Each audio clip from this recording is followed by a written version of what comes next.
Hello everyone, this is Keshav Verma and today in this session of Indian Polity, we will be talking about the part 1 of the Indian Constitution. भारतीय संविधान के part 1 के बारे में हम बात करेंगे जो कि डील करता है यूनियन एंड इट्स टेरिटरी से रिलेटेड। और आर्टिकल्स जो हमारे पास डील करते हैं वो आर्टिकल 1 to 4। और इसी लेक्चर में हम बात करेंगे one of the very important landmark given by the supreme court that is related to the Union Barubari case 1960. Okay, so part 1 of the Indian Constitution। देखिए हम पहले भी डिस्कस कर चुके हैं इंडियन कॉन्स्टिट्यूशन में total 22 parts, 12 schedules and 395 articles are present. Okay, तो एक एक करके हम सभी पार्ट्स और शेड्यूल को डिस्कस करेंगे। जैसे जैसे हम आगे बढ़ेंगे जैसे जैसे हम आर्टिकल से पार्ट्स को भी आगे आगे डिस्कस करते चलेंगे। सो आज के लेक्चर में हम बात करेंगे part 1 of the Indian constitution जो कि डील करता है आर्टिकल 1 से लेकर 4 तक। ओके, आर्टिकल 1 से लेकर 4 तक की बात की जाए, आर्टिकल 1 है जो इंडियन कॉन्स्टिट्यूशन का वो क्या कहता है, देखिए article 1 of the Indian constitution says India, that is Bharat, shall be union of the states। Very very important, आप इसको रट्टा लगा लीजिए, बार बार इसको याद कीजिए, एग्जाम के अंदर हजारों बार क्वेश्चन पूछा गया है। अब देखिए इसको समझने की कोशिश करते हैं, what does it actually mean. India that is Bharat shall be union of state. देखिए इंडिया दैट इज भारत, अब इंडिया और भारत लिखने की आवश्यकता यहाँ पर क्यों पड़ी वो जानना जरूरी है।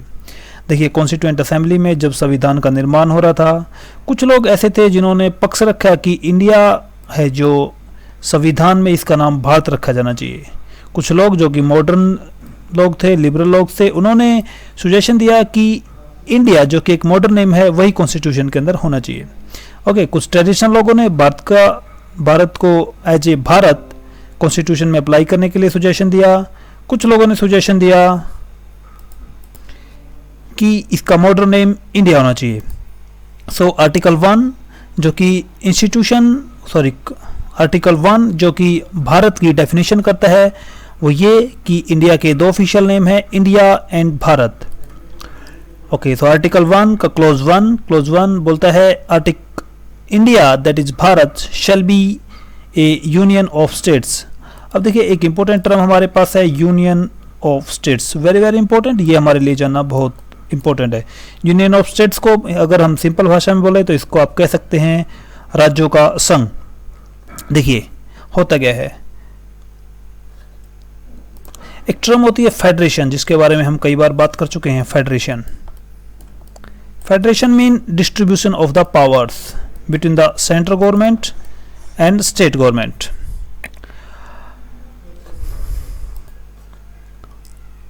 Federal structure mean distribution of the power between the centre and the state.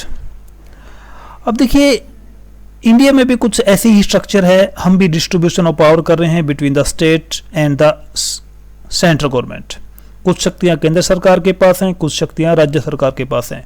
जैसे कि हम पहले ही बता चुके हैं, 3 type of list that are mentioned in the schedule 7 of the Indian constitution. यहाँ पर हमारे पास सेंट्रल लिस्ट है, स्टेट लिस्ट है और कंकरेंट लिस्ट है। ओके, कहीं ना कहीं डिस्ट्रीब्यूशन ऑफ द पावर हम भी यहां पर अपने लेवल पे कर रहे हैं।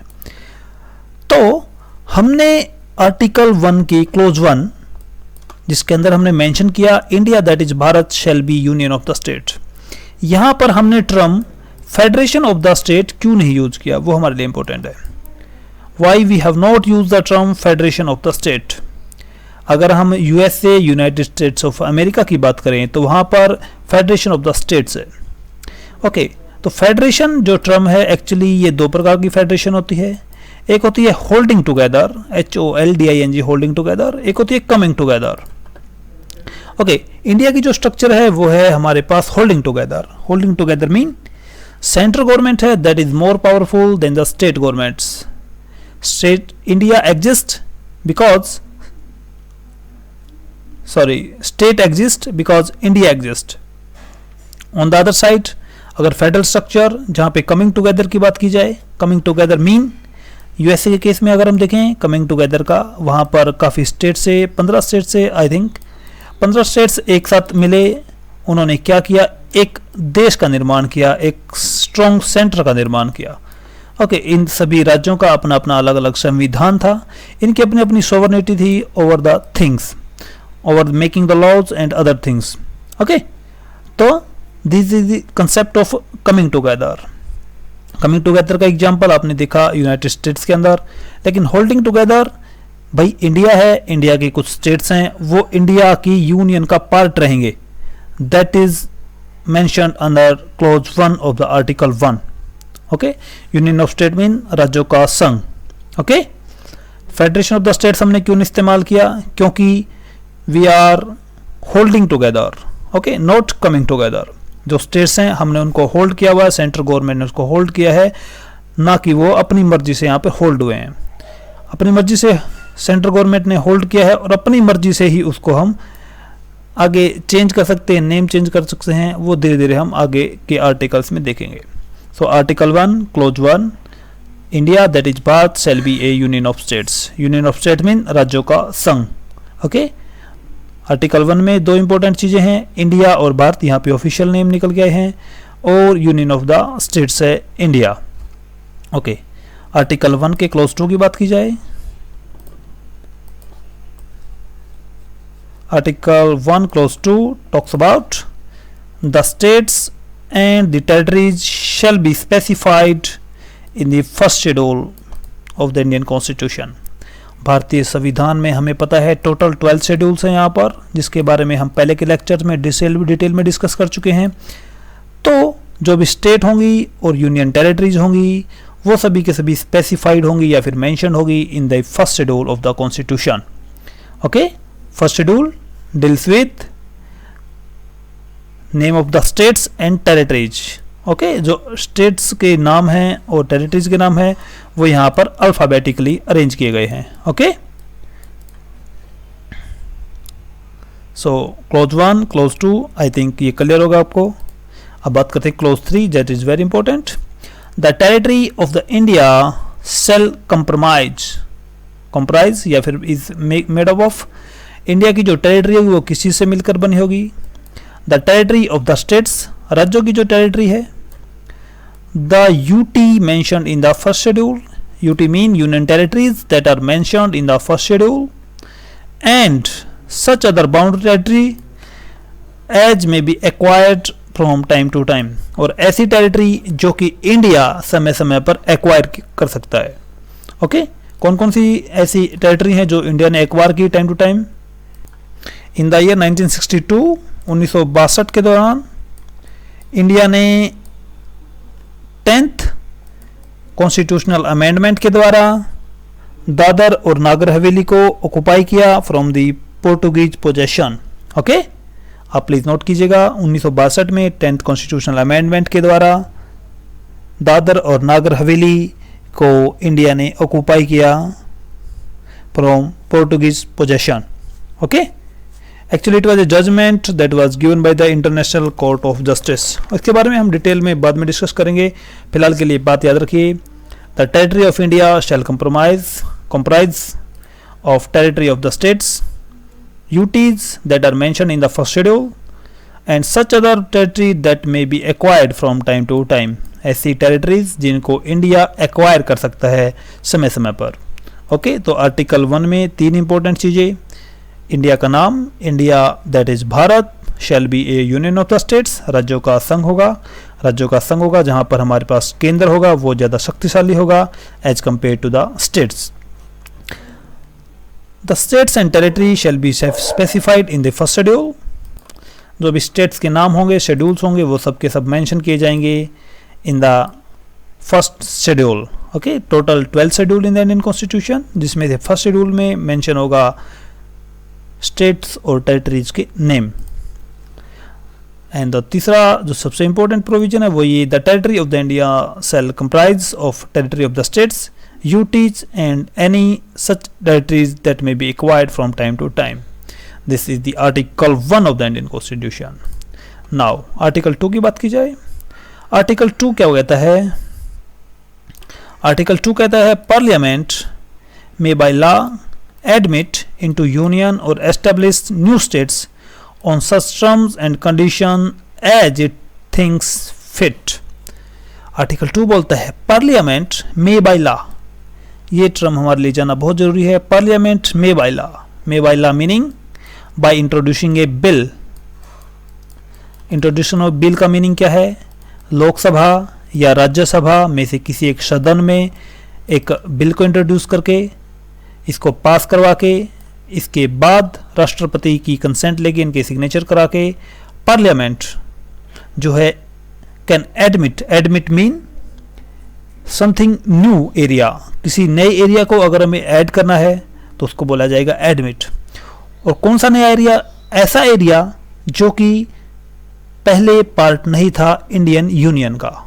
मीनिंग मान लीजिए आपका इंडिया हो गया सारा का सारा, इसमें अगर आप कोई नई चीज़ ऐड करना चाहते हैं, मान लीजिए यहाँ पर नेपाल का एरिया आपको ऐड करना है, ये नेपाल आप मान लीजिए 1 मिनट के लिए, नेपाल का अगर कोई एरिया आपको ऐड करना है that will be done under article 2 of the Indian constitution. Okay, parliament may by law meaning by introducing a bill in the Lok Sabha और Rajya Sabha, can admit into union और एस्टेब्लिश न्यू स्टेट्स, और नए राज्यों का निर्माण कर सकती है on such terms and condition, ऐसी शर्तों के ऊपर as it thinks fit.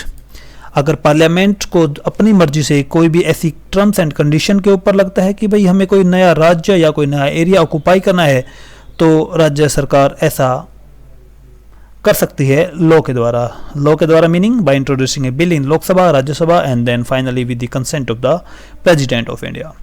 Okay, next point, parliament is empowered to admit new states और to establish new states. Admit और एस्टेब्लिश, देखिए एस्टेब्लिशिंग एडमिट का मतलब ऐसे एरिया जो पहले इंडिया का पार्ट नहीं थे, एस्टेब्लिश का मतलब भी same. Okay, by ordinary law, यह भी अभी बताया मैंने, ordinary law meaning by passing a law in the Lok Sabha और Rajya Sabha. Okay, next point, admit of a new area और establishment of the new states by parliament law not by the amendment. Very very important, exam के अंदर बहुत बात पूछा गया है।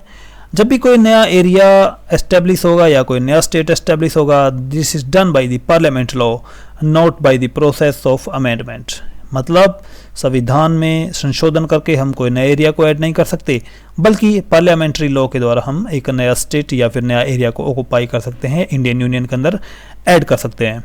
Okay, so article 2 provide 2 power to the parliament. Parliament को 2 power provide करता है article 2। Power to admit new state to the union of India, नए स्टेट को एडमिट करने के लिए, और power to establish new states. Admit and establishment of the new states of into Union of India which were not the part of Indian Union। Okay, मतलब जो पहले India का हिस्सा नहीं था, ऐसे एरिया को, ऐसे स्टेट्स को अगर ऑक्युपाई इंडिया कर रहा है, उसको ऊपर अपनी सोवरेनिटी दिखा रहा है, तो वो किया जाएगा आर्टिकल 2 के द्वारा by passing a ordinary law not by the constitutional amendment. Okay, not by amendment.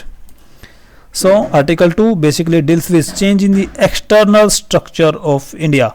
External structure meaning अभी बताया, अगर इंडिया से इंडियन यूनियन का कोई हिस्सा, अगर इंडियन यूनियन के बाहर का कोई हिस्सा इंडिया ऑक्युपाई करता है या फिर नया स्टेट बनाता है, तो that will B change in the external structure of India. So article 2 deals with external structure of India.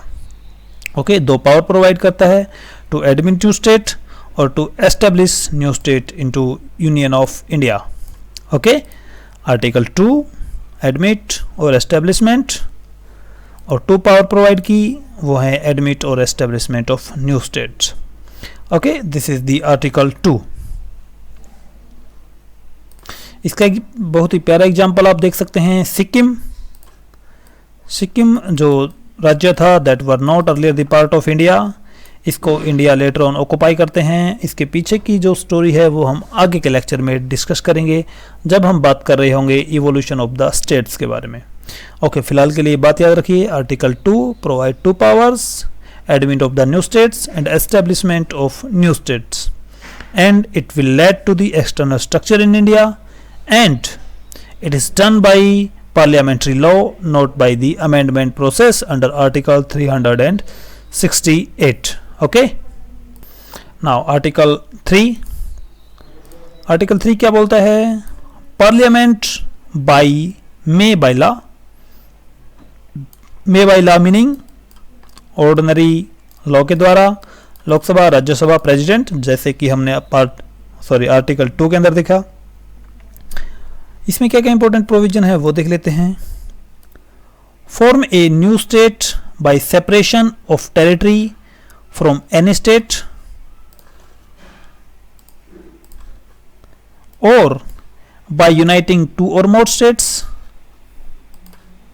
or part of the state or by uniting any territory to the part of any state। Okay, अगर कोई नया राज्य का निर्माण करना है किसी एक राज्य से कट के, या किसी दो राज्यों को हमें एक साथ मिलाना है, या किसी यूनियन टेरिटरी को हमें मिलाना है, सो ये सब डील करेंगे हम article 3 of the Indian constitution के अंदर। ओके, सो देखते हैं क्या क्या प्रोविजंस आगे। पार्लियामेंट कैन, आर्टिकल 3 के अंदर पार्लियामेंट के पास क्या क्या पावर हैं। It can increase the area of any state, अगर किसी राज्य का हमें एरिया बढ़ाना है तो it can be done under article 3 of the Indian constitution. Diminish the area of any state, किसी राज्य का एरिया अगर घटाना है तो it is done under article 3 of the Indian constitution. And alter the boundary of any state, किसी राज्य की बाउंड्रीज को घटाना है या बढ़ाना है तो ये भी हम कर सकते हैं आर्टिकल 3 के अंदर।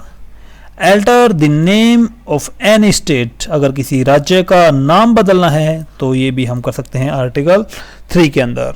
जैसे कर्नाटका का जो नेम था वो पहले था मैसूर, उत्तर प्रदेश को बोला जाता था यूनाइटेड प्रोविंसेस, अब उत्तर प्रदेश बोला जाता है। Tamil Nadu were called Madras states, now it is called as Tamil Nadu. Okay, these are all the things that were done under Article 3 of the Indian Constitution. Okay, so under Article 3, Parliament can increase the area, diminish the area, can alter the boundaries, can alter the name of any state by law. This is the important thing, not by constitutional amendment, this is the important thing. फिलहाल के लिए आप बात याद रखिए, article 3 के द्वारा किसी भी राज्य का एरिया घटाया जा सकता है, बढ़ाया जा सकता है, उसकी बाउंड्रीज को अल्टर किया जा सकता है और उस राज्य का नाम भी चेंज किया जा सकता है। ओके, देखिए increase and decrease in any state of area, अगर किन्हीं दो राज्यों के बीच में एरिया को लेकर डिस्प्यूट है, ओके, तो इन दैट केस एरिया वगैरह का जो चक्कर है वो सॉल्व किया जा सकता है। इसके बारे में आगे डिस्कस करेंगे हम। Yes, this is very very important, please make a note of this point. Fifth constitutional amendment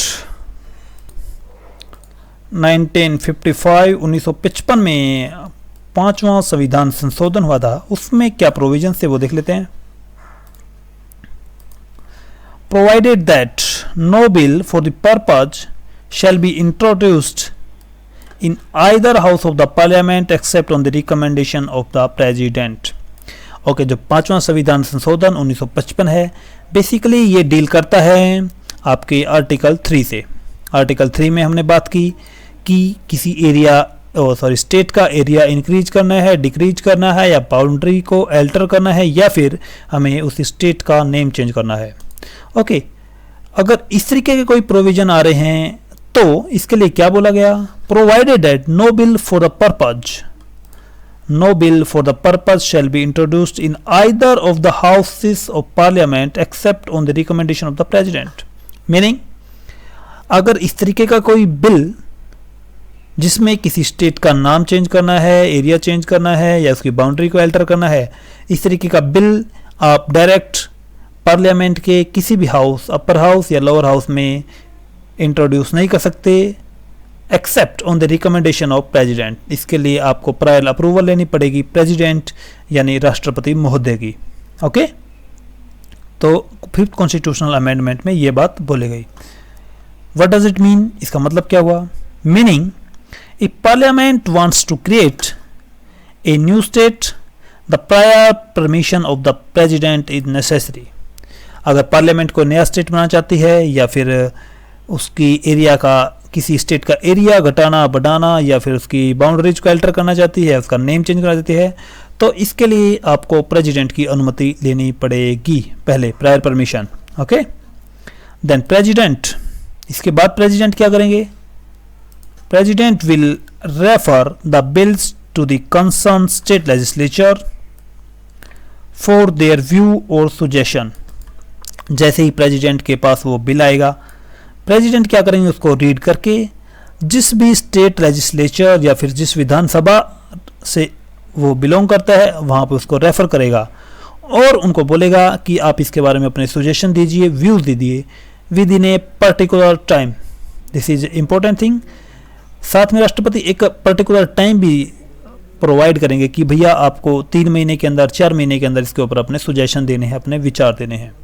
मान लीजिए किसी पर्टिकुलर स्टेट का नेम चेंज करना है, मान लीजिए हरियाणा का ही नाम चेंज करना है, तो होगा क्या, पार्लियामेंट राष्ट्रपति को बिल देंगे, वो बिल में जो सजेशंस होंगे पार्लियामेंट के जरिए द्वारा, वो सजेशन प्रेसिडेंट हरियाणा की जो विधानसभा है वहाँ पे रेफर करेंगे और उनसे सजेशन मांगेंगे कि भैया आप इसके बारे में अपने सुझाव दीजिए।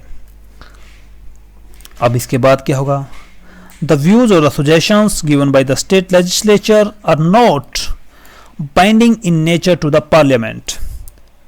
मान लीजिए कि किसी पर्टिकुलर स्टेट का हमें एरिया को इंक्रीज करना है और किसी दूसरे का बढ़ाना है। मान लीजिए 2 आसपास के स्टेट हैं जिनकी बाउंड्रीज एक साथ लगती हैं और इनका एरिया हमें इंक्रीज या डिक्रीज करना है। इन दैट केस प्रेसिडेंट ने इन दोनों को सजेशन के लिए बिल भेज दिया। दोनों के दोनों स्टेट इस पे नाराजगी व्यक्त करते हैं या फिर अपनी कंसेंट नहीं देते, तो इन दैट केस जो सजेशन स्टेट लेजिस्लेचर देगी प्रेसिडेंट को, that are not binding in nature to the parliament. मतलब जो सजेशन उन्होंने दिए हैं वो जरूरी है कि वही हमें इंप्लीमेंट करने हैं पार्लियामेंट के अंदर। Okay, parliament can make the laws as per their wish, as they fit. Okay, जैसा उनको अच्छा लगेगा पार्लियामेंट ऐसे ही उसके ऊपर लॉ बनाएगी। मतलब क्या हुआ, मतलब ये हुआ, parliament is the supreme authority regarding the name change, area change, boundary change और name change of a state. Okay,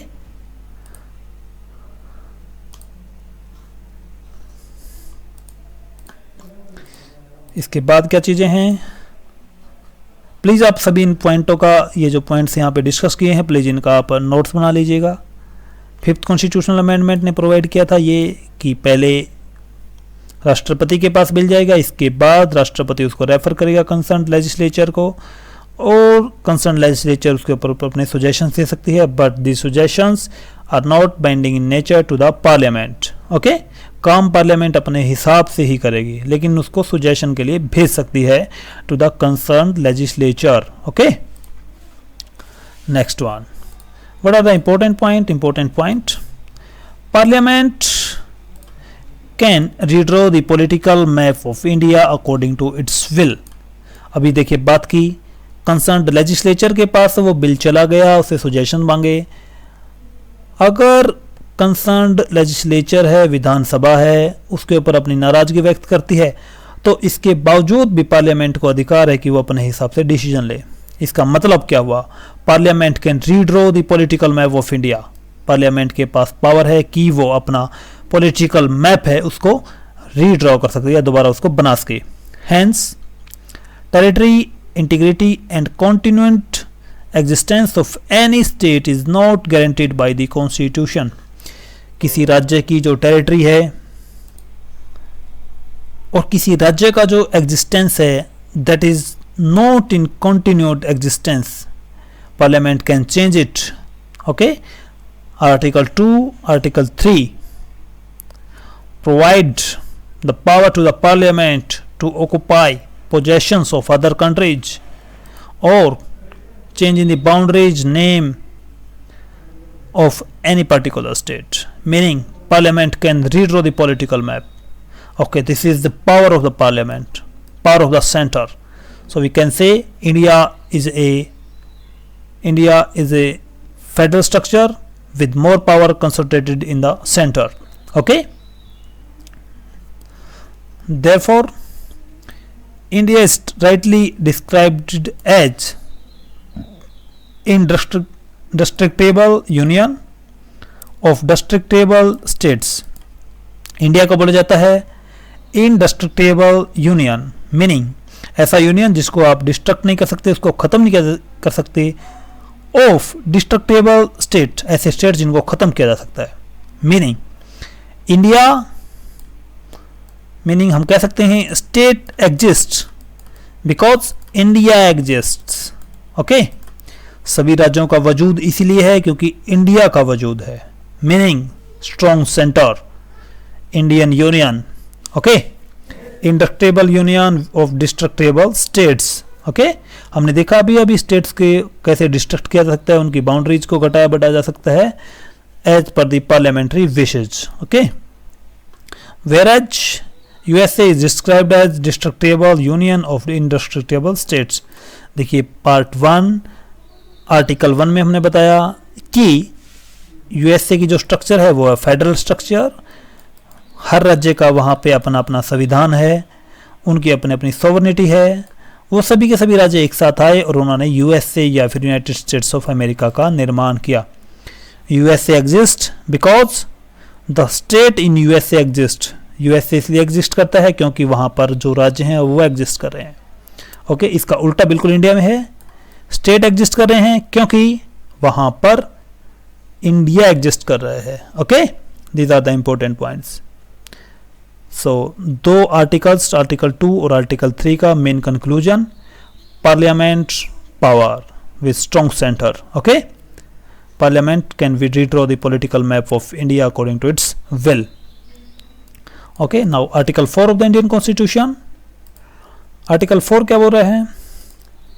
Article 4, if we are doing something under Article 2 and 3, we are automatically amending Schedule 1 and 4. Article 4 बोल रहा है कि अगर हम कुछ भी कर रहे हैं अंडर आर्टिकल 2 और आर्टिकल 3 के अंदर, then we are automatically amending the Schedule 1 and 4.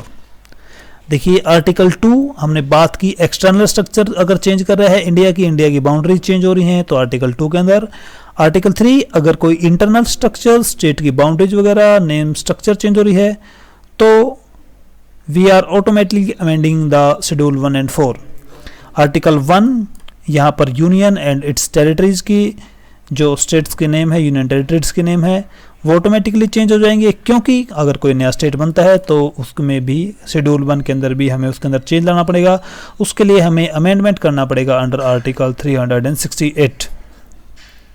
Now article 4 that deals with the seats of Rajya Sabha. Rajya Sabha में जो सीट्स हैं यूनियन टेरिटरीज की और स्टेट्स की, तो उसे डील करता है शेड्यूल 4. अगर किसी स्टेट की बाउंड्री चेंज हो रही हैं तो वहाँ पर हो सकता है राज्यसभा की सीट्स भी कम हों या फिर ज़्यादा हों, तो in that case we are required to amend the schedule 4 of the Indian constitution. Okay, article 4 first point clause 1, if you are doing something under article 2 and 3 we are automatically amending schedule 1 and 4. Okay, next, any law made under article 2 and 3 are not considered as amendment under article 368. ऐसे laws जो कि article 2 और 3 के अंदर बनाए गए हैं उनको माना नहीं जाएगा अमेंडमेंट अंडर आर्टिकल 368. देखिए हम पहले भी कह चुके हैं article 2 and article 3, the processes which are mentioned in article 2 and 3 are done by the parliamentary lodge by introducing a bill in Lok Sabha or Rajya Sabha. Then with the consent of president it will become a law.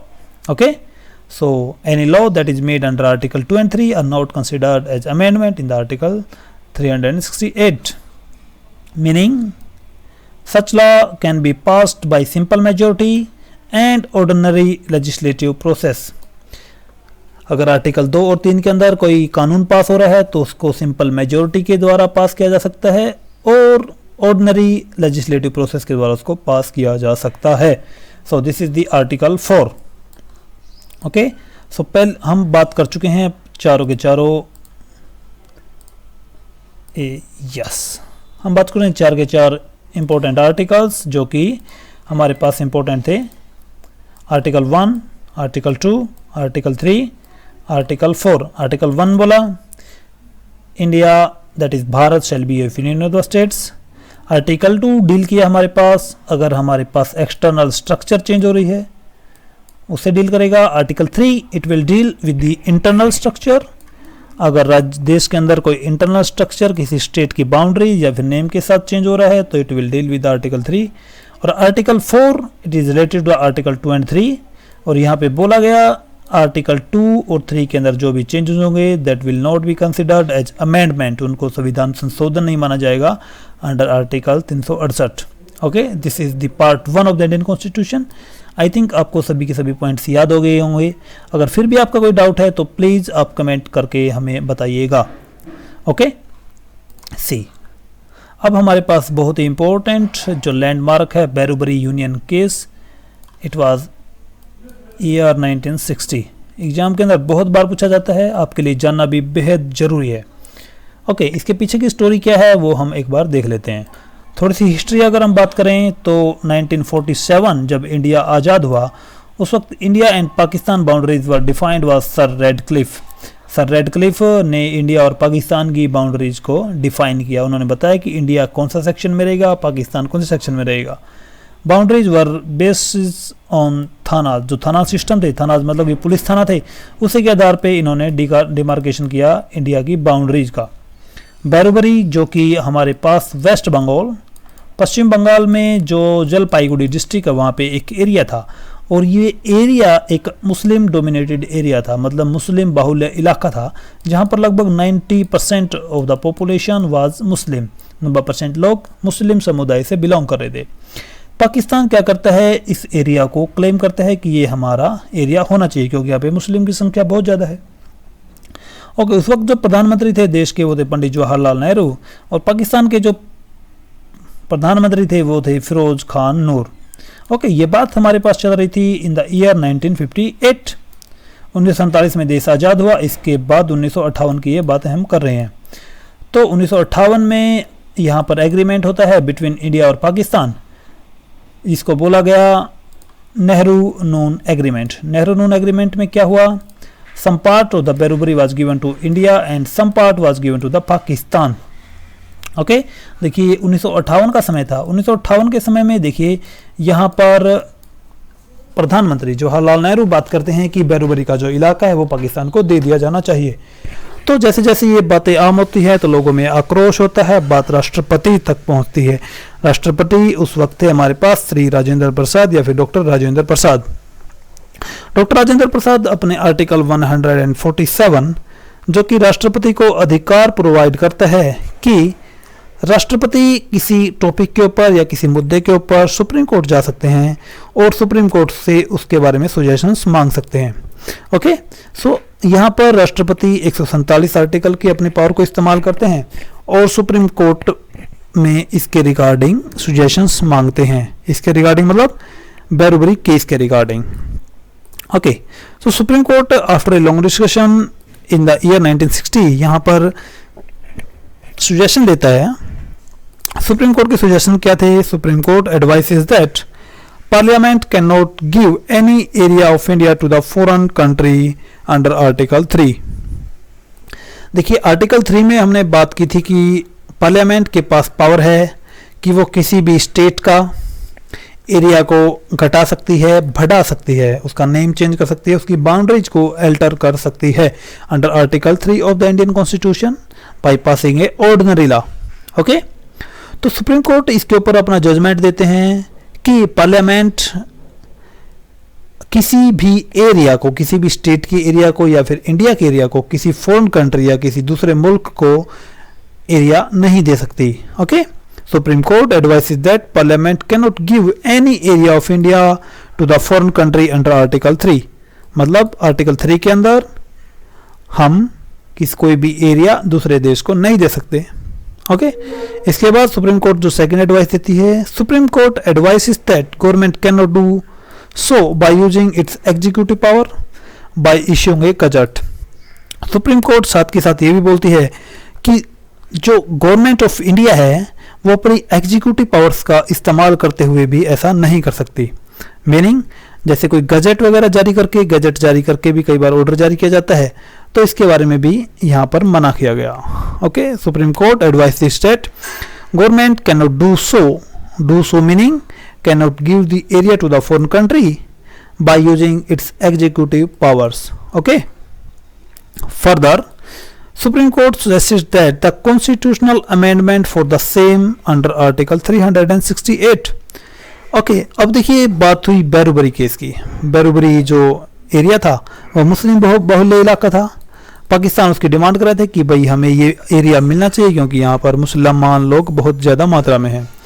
तो supreme court ने बोला ऐसे cases के लिए आप constitutional amendment यानी संविधान संशोधन कर लीजिए अंडर आर्टिकल 368।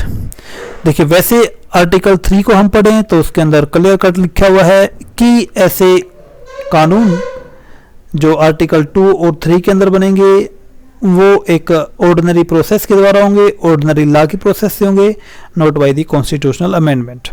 लेकिन अगर हमें कोई एरिया अंडर आर्टिकल 3 देना है दूसरे देश को या फॉरेन कंट्री को, in that case we are required to do the constitutional amendment.